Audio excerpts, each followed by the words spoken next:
Hello, mate. My name's Jim. What's yours, my friend? Andy. Okay, just so everyone knows, Andy don't want to be on camera, which is totally his right, but we're going to have a chat about his situation. So, Andy, we're in Weymouth. I bumped into you like you was obviously homeless. What can you explain what kind of led you to the situation you're in? Breakdown. Breakdown. I had a breakdown, mental breakdown. Mental breakdown. Right. Yeah. So you had housing, did you, at the time? Yes, I'm in house. Yeah, and then so you had a mental breakdown, and then try and explain to me how that led to you being on the street. Do you get what I'm saying? Well, I had a breakdown. Yeah. I'd be in house, mortgage. Had a breakdown. Right. Stopped being able to work. Had my own business. Right. Oh my God. Yeah. Okay. So I'm you were quite together then. Yeah. You were together. I had a life before this. Yes. Okay. Because of the breakdown, I had to sell my house. I lived on the profit of that for a little bit until it ran out. Right. Sofa surfing, paying people's electric and gas, and they let me stay for a few days here and there, which was good. Yeah. Money well spent. However, obviously that ran out. Then people didn't want to know you. Then ended up on the street. Right. Fair enough. As well as the breakdown, I ended up being homeless. Yeah. So that's not exactly a nice situation, my friend. And how long has that been going on for now, my mate? 5 years total. 5 years. 5 years. 5 years, bruv. Yeah, and if you don't mind me saying, you said you're 49 now. Like, 49. Yeah. So, okay, my mate. Okay. So, and where have you mainly kind of like? Have you been a bit of a nomad, or have you stayed in mainly one town? Mainly one town. Or two towns. Hometown. Then I went to Bournemouth area. Yeah. Towards Bournemouth. I stayed there for a year or so. Okay. Living in stairwells and multi-storey car parks and things. Right. Right. Now I've got a tenant in the graveyard because it's quiet. Yeah. Because I mean I don't know, but I mean I've heard Bournemouth, from my experience when I used to go down there, can be a bit rough. It can be, very rough. Is what So did you experience that side of it while you were there? Yeah, definitely. Obviously, when you sleep in, people trying to steal your stuff when you sleep in. I woke up to hands in my pockets. No way. My jacket. I've been wearing my jacket. Yeah. My bag's been ripped away from me.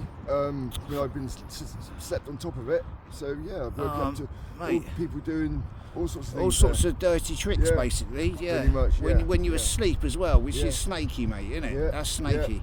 Do you know what I'm saying? When you're most vulnerable. Yeah. Do you know what I mean, man? Okay. No wonder you moved on from Bournemouth. You steal off a homeless person, you know. Yeah, exactly. Steals off someone who's got nothing. I mean, in a sense, as it were. Do you know what I'm trying to say?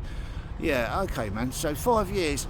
I mean, like, how can I put this? So, would you say that over the 5 years you've kind of adapted to the situation and kind of you can live with it, or is it still sort of traumatic to you? It's very traumatic, but I would say the sad thing is you get used to it, which is the saddest part of it. Yeah, right. You get used to it. Yeah. And I shouldn't be getting used to that. Nobody should be getting used to that sort of thing, you know? No, of course not. Of course not. So, did you? And don't get me wrong, if you didn't, I totally understand because it's hard. But did you make efforts to try and find housing while you was? Yeah. I rang up the council loads of times, and I'm a single male, so obviously women and babies come first. I know. And, they ignore the single males, followed by the asylum seekers and immigrants. Yes, I know. I know. Then I'm way down the line. Yeah, I know. This is the thing, man. It's the single males. They seem to think that he's all right. He's a bloke. We'll leave him on the street, which is just. I mean, what sort of attitude is that, man? It's a terrible attitude. It's a terrible attitude, bruv. And what gets me is, before COVID, it was like, homelessness is a terrible problem. We can't really do nothing about it. We're doing our best. Suddenly, COVID comes. They put everyone in a hotel room. Do you remember that? Yeah. Do you get what I mean? So when they wanted to, they could do it. Yeah. So it's priorities, mate. Yeah. And unfortunately, people like you, my friend, they are not a priority. No. Do you know what I'm saying? People see me begging on the street just to get a good meal inside me. There is help out there for food, but they always make me think I'm a drug user. I'm always in trouble with the police. Well, you're not. I am a drug user, but it's just I've stopped that now. Yeah. Okay. But I didn't rob or steal for it. The police don't know me. Yeah. So If you don't mind me asking, bruv, were you into the drugs when you had your house and your mortgage No. and shit? No. So it started when no. you Found somewhat bit of hope now. Yeah, good. Good. However, you've got to help yourself, I realise. Yeah. I knew that anyway. I probably forgot it over the last few years. Yeah. But yeah. I still need help. Yeah. Listen, that's that, mate. So we didn't really go into just quickly, like, you know, what was your childhood like? Did you have both parents? Yeah, or? both parents. Mum was fine. Dad was a bit hard on me because I'm dyslexic. So Okay. back then, you just kind of stupid. It wasn't really recognised. Wasn't like really understood, was it? No. Yeah. So I had a hard time for that. Yeah, I did try. Yeah.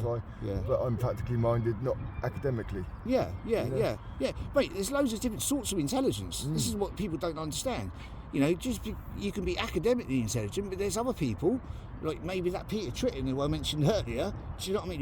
You've got other sorts of intelligence. You know what I'm saying? I know. You know, I know a scientist, one of my ex-girlfriends. She's got a PhD in physics, but she struggles tying her shoelaces. Yeah, you know what I mean? yeah. This is what I'm saying, man. You know, people have got talents in all different directions. Yeah. Everyone's got something to offer. You know. So yeah. Anyway, look. What? Is there anything else you kind of we didn't cover? Like, you know, anything you just want to say about politics or the situation or how you feel you've been treated or anything, brother? Well, I think all the. I mean, I've only stopped work about 6 years ago. Okay. Obviously, I'd like to go back to work, but all the tax I paid, I've never claimed anything, and they won't give. I get pittance each month. Right.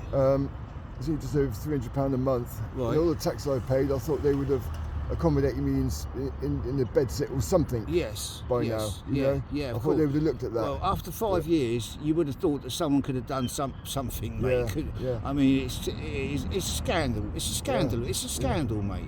Isn't it? And I find is the people that hurt me the most are the poor people. I find. Yeah, they're the ones that will give you the money. They're the ones that give me money when I'm begging and stuff. Yeah. Because they get it. Yeah, they understand. Whereas the people with money, they'll look down on you. Yeah, absolutely. Like you're something that don't, you know, and it's so I totally get that, mate. Well, we're in a beautiful location. Let's be honest. You know what I mean? So you know. Sorry about the noise. I hope you don't pick that up as much. No, you're fine, mate. I think we sort of finished, my mate. So what I'll do is I'm going to end it there. Thank you very much for talking to me, Andy. You're very welcome. All right. Thank you very much.